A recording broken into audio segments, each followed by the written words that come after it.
Confie-toi en l'Éternel et il agira. Psaume 37, verset 5. Confie-toi en l'Éternel et il agira. Confie-toi en l'Éternel, bien-aimé, il agira. Psaume 37, verset 5. C'est l'heure de la prière, bien-aimé, et de la repentance.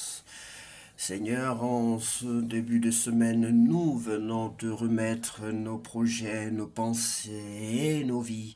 Père Céleste, merci pour cette nouvelle journée et cette nouvelle semaine que tu nous donnes. Merci pour ton amour et ta fidélité qui ne faillissent jamais. Dirige nos pas, éclaire nos décisions et remplis nos cœurs de paix et de sagesse. Fortifie nous pour accomplir nos tâches avec excellence et aide-nous à être des témoins de ton amour dans tout ce que nous faisons. Que cette semaine soit sous ta bénédiction et guidée par ta main puissante comme il est écrit, confie-toi en l'Éternel et il agira. Psaume 37 verset 5. Merci bien-aimé d'être toujours très nombreux à l'écoute de notre émission. Que Dieu vous bénisse abondamment. Nous allons prier en deuxième partie pour ceux qui ne sont pas encore en Christ, pour ceux qui n'ont pas encore accepté le Seigneur Jésus-Christ, confesser le Seigneur Jésus-Christ comme leur sauveur personnel. Oui, il est écrit, bien-aimé, dans le livre de Romains, chapitre 10, verset 9, que celui qui confesse le Seigneur Jésus-Christ, qui croit et qui confesse le Seigneur Jésus-Christ comme étant le Fils de Dieu et comme étant mort et ressuscité, il sera sauvé. Et c'est sur la base de ces écrits que nous vous invitons généralement à confesser vos péchés et à recevoir donc le Seigneur Jésus-Christ dans votre vie comme votre maître, comme votre roi, comme votre Dieu. Alors, sans plus tarder, bien-aimé, si tu es prêt à prier, si tu es prêt à te repentir, tu vas dire cette prière après moi. Tu vas dire, Seigneur Jésus-Christ, Seigneur Jésus-Christ, je reconnais que tu es le Fils unique de Dieu. Je reconnais que tu es le Saint de Dieu. Je reconnais que tu es mort et ressuscité pour moi. Je reconnais aussi que je suis un pécheur. Je reconnais que je suis né pécheur. Je reconnais que je suis pécheur depuis le ventre de ma mère à cause du péché d'Adam et Ève, parce que je suis leur descendant. Je te demande pardon pour tout le mal que j'ai fait aux autres. Je te demande pardon pour tout le mal que j'ai fait depuis que j'existe. J'ai fait le mal en pensée, par action et par omission. Pardonne-moi, Seigneur, pour tous les actes de méchanceté. Pardonne-moi, lave-moi, transforme-moi, Seigneur, qu'à la sortie de cette prière, que je ne sois plus jamais la même personne. Je t'en supplie, Père Saint, au nom puissant de Jésus-Christ de Nazareth. À toi seul revient la gloire, la puissance et l'honneur pour tous les siècles. Amen. Bien-aimés, sans plus tarder, nous allons lire la parole de Dieu dans le livre de 1 Corinthiens chapitre 10. L'exemple du peuple d'Israël au désert, frères et sœurs chrétiens, je veux vous rappeler ce qui est arrivé à nos ancêtres. Ils ont tous été protégés par le nuage, ils ont tous traversé la mer Rouge, ils ont tous été baptisés dans le nuage et dans la mer en étant unis à Moïse. Ils ont tous mangé la même nourriture spirituelle et ils ont bu la même boisson spirituelle. En effet, ils ont bu à un rocher spirituel qui les suivait. Et ce rocher, c'était le Christ. Pourtant, parmi eux, presque personne n'a plu à Dieu. C'est pourquoi ils sont morts dans le désert. Ces choses-là sont arrivées pour nous servir d'exemple. Alors, nous n'aurons pas envie de faire le mal comme nos ancêtres. N'adorez pas les faux dieux comme certains parmi eux l'ont fait. Les livres saints racontent cela. Le peuple s'est assis pour manger et pour boire. Ensuite, les gens se sont mis debout pour s'amuser, n'ayant pas une vie morale en agissant comme certains d'entre eux l'ont fait. Et 23 000 sont morts en un seul jour. Ne provoquons pas le Seigneur comme certains parmi eux l'ont fait. Des serpents les ont fait mourir. Enfin, ne nous plaignons pas comme certains parmi eux l'ont fait. Et l'ange de la mort les a détruits. Ces choses-là sont arrivées à nos ancêtres pour nous servir d'exemple.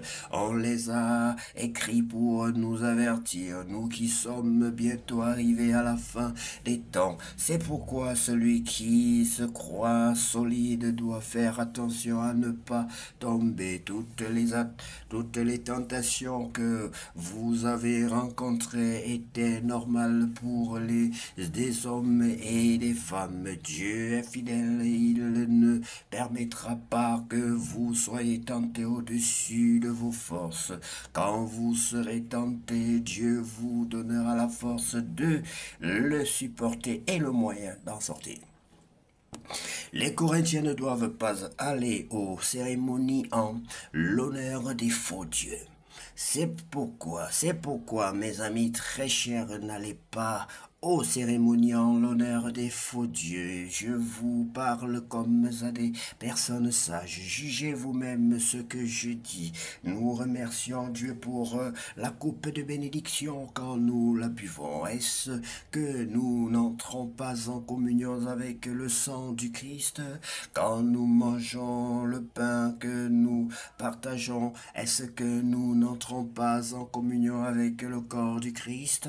Il y a un seul pain. Alors tous ensemble nous sommes un seul corps parce que nous mangeons tous un seul pain. Voyez les Israélites, ceux qui mangent des animaux offerts en sacrifice sur l'autel sont en communion avec Dieu. Qu'est-ce que je veux dire? Que la viande offerte aux faux dieux vaut quelque chose? Ou bien que les faux dieux valent quelque chose? Non, mais je veux dire que ces sacrifices sont offerts aux esprits mauvais et non à Dieu. Et je ne veux pas que vous soyez en communion avec les esprits mauvais. Bien-aimés, lorsque vous entrez dans des mauvaises choses, dans les loges bizarres, lorsque vous tombez, lorsque vous avez des soucis, vous êtes abandonné. Regardez la plupart des présidents de la République qui sont tombés aujourd'hui et qui sont abandonnés. Il y a beaucoup qui sont passés par là pour ne pas citer que Mobutu et pas mal d'autres qui sont morts, peut-être abandonnés dans les rues, dans les caniveaux. Bien-aimé, Dieu est la meilleure solution. Le Seigneur Jésus-Christ ne t'abandonnera jamais. Le Seigneur Jésus-Christ ne t'abandonnera pas. Quel que soit ton état, quel que soit l'état de ton péché, tant que tu te répands, bien-aimé, la repentance produit la vie. La repentance donne la vie, donne ta vie. Repens-toi et viens au Seigneur Jésus-Christ. Il est prêt à écouter tout le monde. Il est prêt à t'écouter. Il est prêt à te pardonner et à pardonner tous ceux qui se repentent.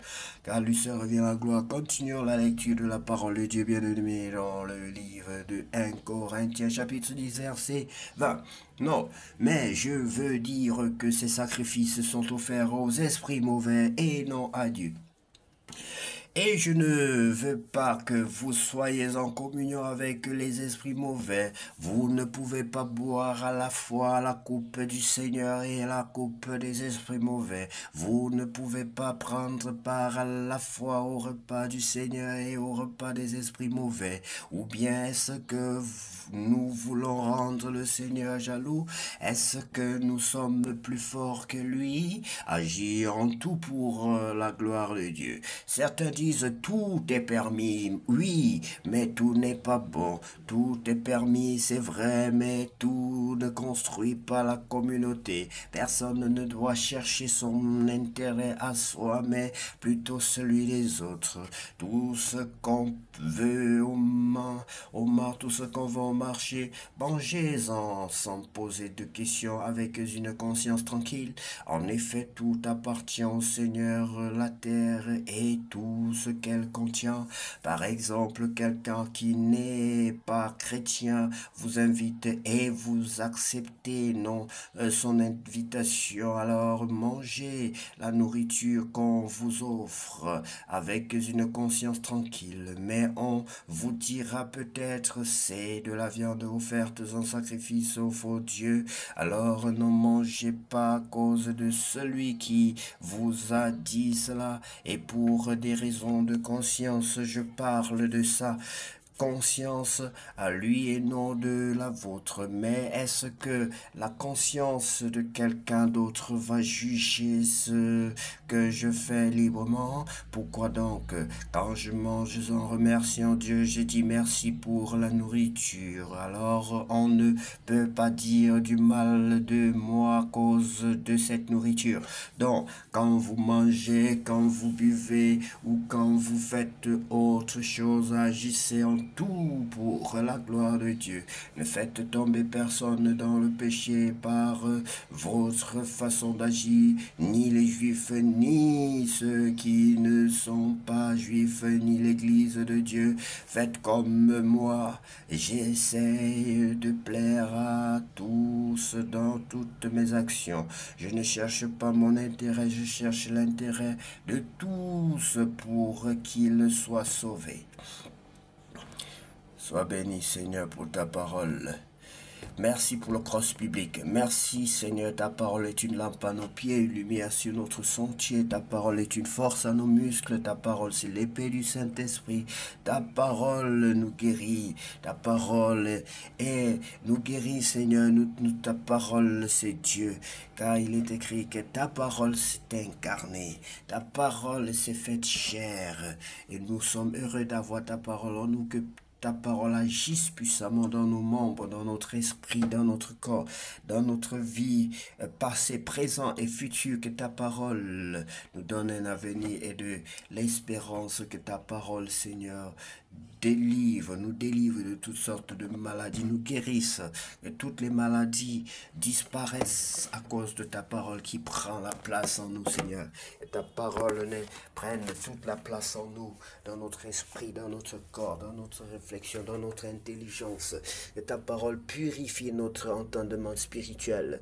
Que ta parole purifie tout en nous, nos yeux, les muscles de notre corps. Au nom de Jésus, car toi seul revient la gloire, la puissance et l'honneur pour tous les siècles. Amen. Bien-aimé, que cette journée soit vraiment magnifique pour chacun de nous. Que cette journée soit glorieuse pour chacun de nous. Que vos projets, que vous puissiez réaliser vos projets et que les comptes qui étaient bloqués soient débloqués ce matin au nom de Jésus. Que votre argent qui était bloqué soit débloqué ce matin au nom de Jésus. Que vos projets qui étaient bloqués soient débloqués. Que cette journée soit une journée exceptionnelle ainsi que cette semaine, bien-aimés. Que vos ennemis qui ont cherché à vous bloquer soient plutôt des portes de succès pour vous, car vos ennemis, quand ils se lèvent, ils pensent vous faire du mal, mais ils vous accompagnent dans votre gloire, bien-aimés. Vos ennemis vont vous accompagner dans votre gloire aujourd'hui. Si tu es convoqué par des autorités, ils vont t'accompagner vers le président de la République. Si tu es convoqué pour quoi que ce soit, bien-aimé, la Bible dit que tout concourt au bien de ceux qui aiment Dieu. C'est à ton bien, bien-aimé. Tout concourra à ton bien. Tout concourra à ton bien aujourd'hui et toute cette semaine, bien-aimé. Tout concourt à ton bien. N'ayez pas peur de ce que vous voyez en face de vous. Sachez que la mer qui est devant vous, qui en temps normal avale et noie, que cette mer va vous aider à traverser pour aller dans le plan de Dieu. Allez à Canaan et noyez vos ennemis, bien-aimés. Que Dieu soit loué pour ces révélations. Au nom de Jésus-Christ, nous avons ainsi prié. Amen.